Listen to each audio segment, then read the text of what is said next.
Alright, back with some old school 80s retro Central America by Victory Games. A company that is no longer in existence, but cranked out some really good games, and luckily I got myself a hand on two or three of them in my collection. We're here. We are done with the communist FSLN turn. It is now the Allied, my turn, the Contra supply phase. And it'll be supply. It's a supply phase in my turn, but according to the rules, everybody has to check for supply, both sides. So I just give you a little general look and see what's going on here. Grab my pointer. And in the beginning of this game, there were Contras all through here. You can see here now with that little, where is it? Dotted line here going on through the FSLN regular units, not insurgency units, but their regular unit army is pretty well dispatched. The FSR, the Contras. There you go. These guys turned upside down, have had to retreat. So they've done a great job in taking care of the Contras. Have pretty well pushed them back into Honduras over here. Still some fighting going on here, and a big little, nice little area here of Contra control right here, but we don't know how long it'll last. I was able to tie up a bunch of good units here with this. I came down and grabbed these ports. I got victory points for them, and I'll still keep the victory points, but now we grabbed, smashed, just dine and dashed is what we did. So we got to come over here and protect this spot here, because that's the big communist victory point hex. We gotta deny the enemy. There you go. Now the thing of it is, we'll see what the deciding factor is in this game so far. I would say is air power, and specifically high D gunship battalions. These old boys come at us, and that's a killer. They've been hammering us. He's got 3 or 4 of them. I think 3. I only have basically 1. That's right here. So I think the difference has definitely been air power, plus the fact that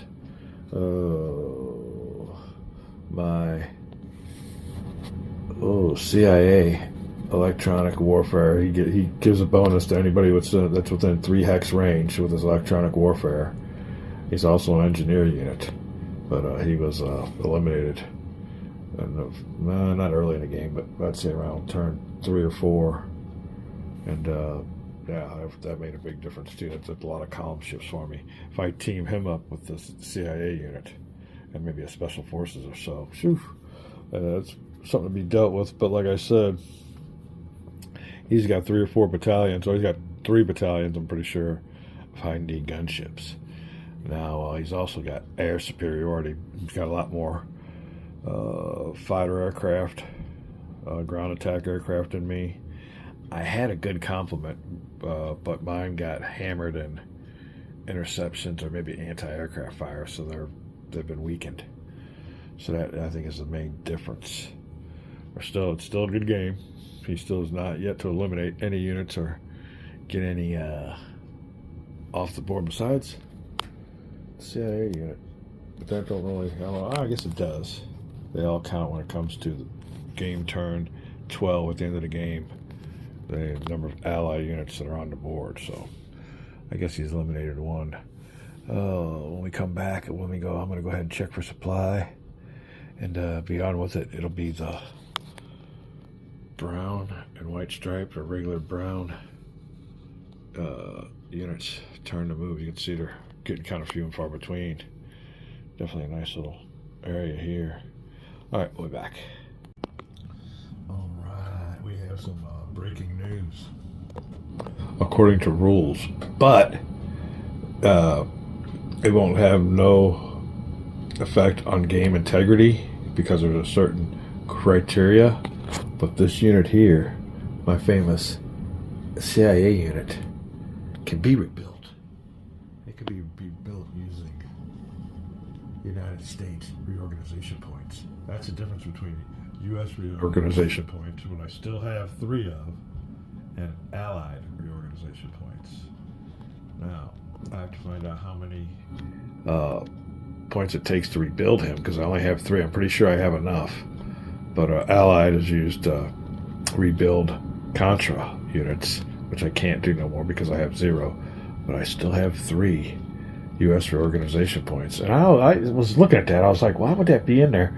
You know, did we read the scenario wrong? But I just checked the scenario booklet, and it does say that we get 3 U.S. reorganization points, and the only units that are U.S. would be, let me see over here, the civilian military assistance. That's a bunch of civilians, a bunch of rich Texans funding down here in Central America, and or the CIA unit. Now, the thing of it is, and we'll come over here, and this is a key part why I can't bring them on. Rebuilt infantry units must appear in available supply sources as outlined below. The United States, that's a U.S. CIA unit, any available supply source in Honduras or El Salvador, unless the countries are neutral, and they're both neutral. So as soon as he violates Honduran space and Honduras comes into the war, I can use a supply source in Honduras to rebuild my CIA units. But till then, I can't really rebuild them. But it's kind of nice to know that that is a option that I didn't know about. And luckily, I couldn't bring them on. Oh, and another thing is, when you do bring them on, you have to bring them on 3 turns ahead of. So I think he was eliminated around turn 3 or 4. So 3 turns from, say, 3 to be 1, 2, 3. I could have just maybe brought him in the last turn at the earliest, but I still can't because I can't. I got to bring him in El Salvador. El Salvador's not in this. I mean, he's neutral, so it's mostly Honduras. So as long as Honduras remains neutral, I can't rebuild that unit. So that's another incentive for my opponent not to violate the Honduran space. All right, that'll be it. Another thing is, I'll give you a quick note on, he had a unit that was out of supply. You can see where that supply depot is. You're allowed to create supply depots. He has 2 or 3 left. And once that unit in that airfield draws supply from that supply depot this turn, or this supply phase, it'll be used up. So I'll have to create another one. But the only thing is that unit cannot trace the supply line because of my zones of control. And he was able to create a supply source. One of the prerequisites or criteria is it has to be an airfield that he controls. So he controls a little airstrip down there. There's differences too. I need to make that difference when I start saying airstrips versus airfields or airports. You know, there's a big difference on points and everything like that. So that was an airstrip, and he was able to bring in a supply source. After this turn, the units in that hex will exhaust that supply source. And there you go. Now, like I said, all these hexes around him are zones of control. Where's my pointer when I need it? Oh, this, whoops, so much for that. Well, hold on a second. Sorry about that. All right, where were we? Yeah, his zone of control, my unit. No zone of control here, but he's got to be 4 hexes from a road that goes to a supply source, and there's no way he's going to do that down here. So this hex is good, but leads to nowhere. It's a dead-end road. There you go. This isn't a supply source, a farm, so... let me see. Road 1, 2, 3. Well, I guess he could go there. Yeah, here's the road. No zone of control here. When you hit a road, you have to be 4 hexes from another road that goes to supply source. 1, 2, 3, and there's a supply source. So I'm going to have to tell him he didn't have to create that supply depot. We'll be right back. All right, well, where were we? Oh, my opponent's just going to leave the supply depot there as long as he doesn't draw from it. It won't be exhausted, although it could be captured. But he says he wants to leave it there, so let's leave it there, and it won't be exhausted. It'll just stay there in case somebody needs to draw supply. But yeah, there's no reason why he can't. There's no zone of control here, and I mean he can go use this road. It has to be a maximum. He's got 4 hexes to work with, no matter what. So here's 1, 2, 3. He gets on a trail that leads to a supply source. So here's how that unit's getting a supply. Right there. We will be back with some Contra ground unit reorganize. And hell, we could do that here real quick. I think we got 1 unit here that will reorganize. Flip him over to his full strength side. That'll definitely help in the trench. And I believe that's it. Let me look around real quick and I'll find out if there's anybody else that has been reorganized last turn. As I said, I'm out of reorganization points, so we'll be back. I want to make another note too about these border mines. Them are placed by the Nicaraguans, the Sandinistas, along the border. Contra Insurgency units don't have to stop when they hit these hexes. So when he retreated, he was good to go. These only affect Contra regular units, and when they do move on to these hexes, they have to expend one extra movement point to clear the mine, or to go through the mined area. Now once they do, we'll mark it with a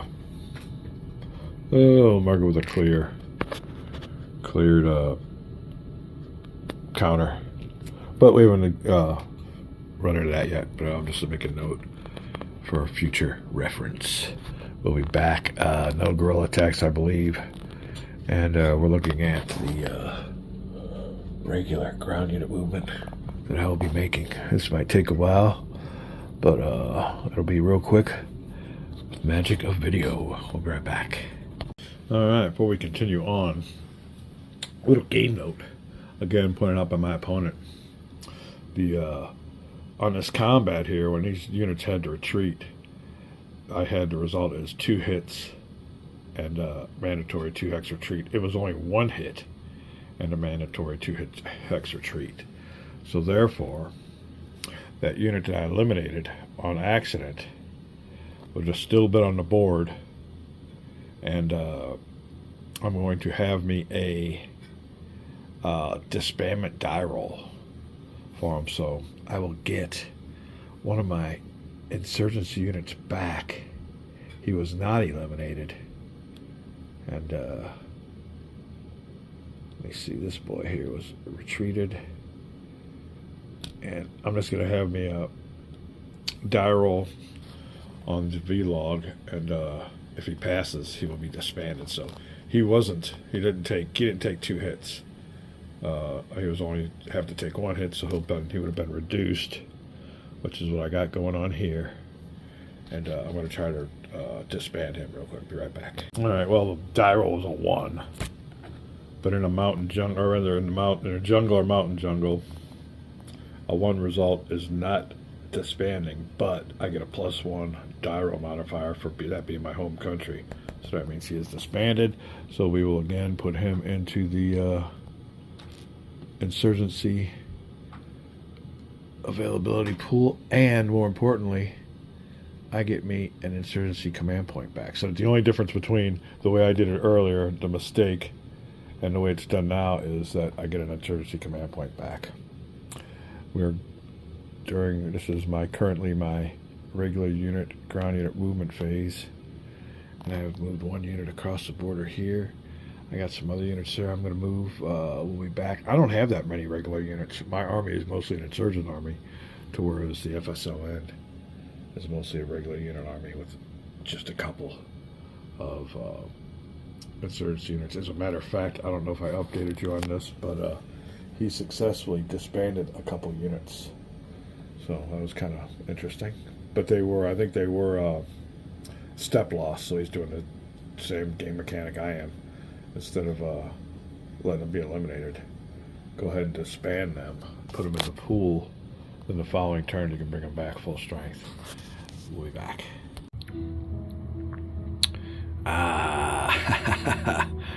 What birthdays are all about. Got the old call, we're starting it back up Monday, but till then, I got a week off. This is the first time I've ever had a birthday day off. Yeah. We'll be back. Alright, well, happy birthday to me, and I get to spend it doing one of my favorite pastimes and sit down with some war games. Might even sit down with some Mr. President. But I got a lot of stuff to do later on tonight to celebrate. Like I said, first time I've ever been off work. Usually I don't even know it's my birthday till I'm filling out my time card. And I'm like, oh, it just happens to be my birthday, so this is kind of a treat for me this year. Got a bunch of stuff to do when the girlfriend gets home, going out and all that other good stuff. Looking forward to tonight. But other than that, we're going to have us a good time and enjoy our time off. We got some, this time of year, I think it was said by my mom that I was born on the most miserable day of the year. It was just a cold rain and cold out. Well, we got the rain moving in, so it's living up to its legacy. But till then, it's been nice, and I've been able to enjoy some outdoors. Haven't been able to go hunting or fishing. Been way too busy for that, but other than that, we're having a great time. We're down here carrying on with some regular unit movements. And we got us a little situation here where we're being hemmed in by the FSLN player. Definitely don't want to leave this spot. Doing a great job in tying up a bunch of these forces. When these forces get unleashed, we watch out. So I'm going to do what I can about keeping these guys back. We need to take care of the advantage of the terrain, i.e. rivers. So this spot here will be key. Unfortunately, our spots are in the clear terrain, but it is what it is. We can't lose this. This will be major victory points from our opponent. We do have a bunch of insurgent units that we can call upon to help us in the defense around here. That's one good thing about my insurgency units. They could disappear on command and reappear. So there you go. We'll see what we can do about that. We're moving some more units in. I'd love to take this hex. Love to take this hex. I think these are insurgent units that can move out from this boy's zone of control. Oh, as a matter of fact, I got a little plan for these units here. Unfortunately, unlike me, he's left them with garrisoned units with him. When I had my engineering unit destroyed, he was out there by himself. So that was a great move with that helicopter assault. I'd like to do that with one of these units here, but he's got them pretty well manned with some other units. Wisely not keeping them out in the open by themselves like I have. That's one thing about this game. If you ever do see one of these support units, engineers, man, I don't know about special forces. That'd be kind of tough on their own, but yeah, you catch these artillery or engineer units out on their own. Get yourself a helicopter assault that hex. When you assault a hex with a helicopter assault, you don't have to worry about adjacent units. You just go after that hex there. So that's what my opponent did with my engineer unit. He had the bad fate of being helicopter assaulted, so I'm going to use his tactic. We'll see what's up. But anyway, it is my insurgency movement phase. Just giving you a hold on what's going on. Also, I do have some regular units in some of these airports that will be air transported to our captured airstrips. So we'll be bringing funneling units in here. Reinforcements come in by air and start moving on out. So that's what we got planned. Other than that, we're having a good time. We'll give you a little drop in as things go on. We're going to take a little easy here on my birthday. Be back. All right, we're back. It's been a while. We've been having fun sitting here at the table, and it's always the best part of wargaming is figuring out your, when it's your move, and figuring out your turns. Luckily for me, it's my birthday, and I am having me a birthday offensive for the Contras. We put our Napoleon head on, and we're gonna make some bold moves. First of all, we're going for, and you're seeing it right, Air Group 1. We'll be able to, I think I'm able to get me a 2-to-1 attack. That unit in there is only a regular unit, so I'll have a -2 modifier, die roll modifier. And the best thing about it is, these were all insurgency units. So they were able to scoot around, move freely through the zones of control. And best part about it is, I'm not done yet. I got 3 or 4 more insurgency units to get on here, so I'm going to have to count this all up and see if it's a 2-to-1 attack. I'll go ahead and take that and put those insurgency units somewhere else. I do notice, though, and I haven't set my vlog off, that this unit here hasn't been moved. We definitely want to do something with him. So that's the only thing that's been undone. Other than that, we got, and the thing of it is, I take this airfield, that's all the units there in Area Group 1 to get destroyed. His area units are done with. That'd be a massive Contra victory, massive Contra victory. I don't know how long it'd last because he's got units here, but still. And the thing that gets me able to do this is the mobility of the insurgency units to get on through there. So I'm all excited about that. Here we've totally pulled out of here. We got out of this little zone of control, and I've switched a lot of units so they can move 4 during their insurgency movement phase. 1, 2, 3, 4, all the way down here. So we got this pretty much set up to go. We have us a paratroop unit with a helicopter that I believe I'm going to helicopter here. I think when he finishes with his helicopter transport during the air mission phase, that it'll be 4 attack factors against. Well, let me see what he's got here. Let me make sure I got this right. He's got a 3 there, so I'll need 6 for a 2 to 1. I have 1, 2, 3, 4, 5. With the air unit or transported by helicopter, it'll be 6. That'll be a 2 to 1 attack with a -1 die roll modifier. So that's what we're looking for at that attack. Now, the thing of it is, I have air assets I can bring in, but he's got wouldn't you know it, anti-aircraft. So I don't want to risk any of my air units. That's the only bad thing about that. Or else you'd be seeing a +1 or 2 on that hex. That's the reason you don't see that there. Oops. Making all kinds of messes and mistakes. Sorry about that. All right, let's get on with it before it gets any worse. This old CIA helicopter unit was up here. I was able to move him 1, 2, 3, 4, 5, 6 hexes into this spot here. So he's turned sideways, not upside down. That means he still has 1 activation remaining. If this hex gets attacked, he can add 2 attack factors to the total in this hex, and he gets a column shift. So there you go. We are set plus. I mean, the attack would have to come from here. If anybody, this is his only free hex to attack. I guess he could go ahead and stack them on these 2 hexes to come around. But anybody goes in here has got to attack my fortress, and I got that pretty well stocked up too. Now these units here all had a step loss, so if they suffer another step loss, they're eliminated. That's one thing he's wanting to do, and I really don't have any more allied reorganization points. I'm down to 0. I could rebuild my CIA unit, but that's only if he violates Honduran neutrality. So there you go. As long as they're neutral, I can't put him in any Honduran spot, and that's where he comes in at. All right, besides that, what do we got going on here? Okay, we got another big attack again, swinging around out of his zone of control. My unit's just pretty well swung through his zones of control here. Does this unit even got a zone of control? Yeah, I think it does. But there you go. We got a good attack going on here. This is for our last little spot here. We got to hang on to this. We can get this turn to be great. I got special forces. Now here's a little bit lightly defended, but I have a regular unit here at this airport getting ready to load onto a transport and use this runway at this little, you can see there, I got an airstrip or an airport. I think it's more of an airstrip, but we're going to get a regular unit delivered here to help beef up. We don't want to lose this. I just got it. He's got some good units in the vicinity.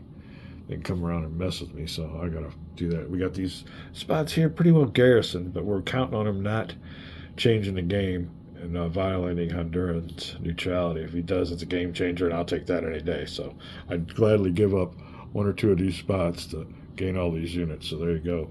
He is definitely going to be shocked when he sees this. This could be a good attack. If it fails, well, it fails, but I'm going down in flames. I got to remind myself to move this unit before I send off the vlog.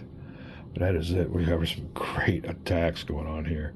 I am all excited about it. So we got attack number 1 here and attack number 2. That is the only 2 attacks we got going on, but they're both very key.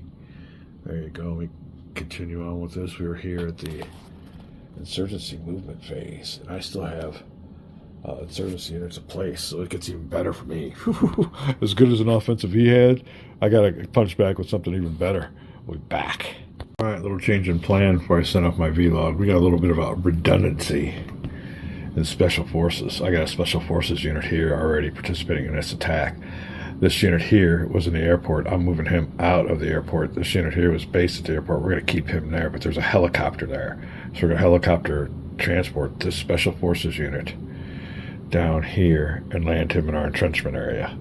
this little unit here, I'm overstacked there, but this unit here that's in the entrenchment area is going to be heloed down here, so it'll be a little bit of a leapfrog. He'll head here and he'll head away, and we'll make sure stacking limits are good in this hex. But yeah, I want special forces down here to give me a column shift in case he gets froggy. Let's go after this entrenchment.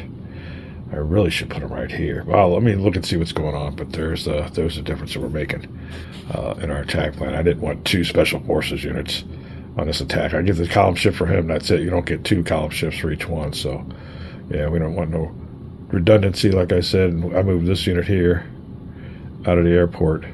Now, this airport's going to receive a unit via C-130 from my spots across the border. And I think he's got a 2 defense factor. If he attacks over here, unless he gets back there, he'll have to attack one of these units. The way it is with the soak-off attacks. But anyway, that's what's going on. We'll be right back. All right. This hex here. Oops. I'm sorry. With my entrenchment is already max stacked. This one here can receive. He's stacked good. Come on across the rivers if you want. He ain't breaking this nut. So my special forces will go 1, 2, 3, 4, 5, 6, and I'll land him here. Give me a special forces column shift on this important hex right here. So we'll be pretty beefed on up. Like I said.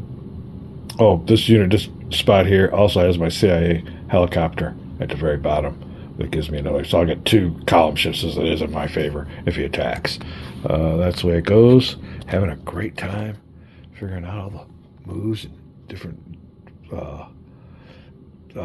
capabilities of each unit. We'll be back. All right. I think I've got this attack pretty well in the books. And this attack here pretty well in the books. I'm pretty well taken care of here.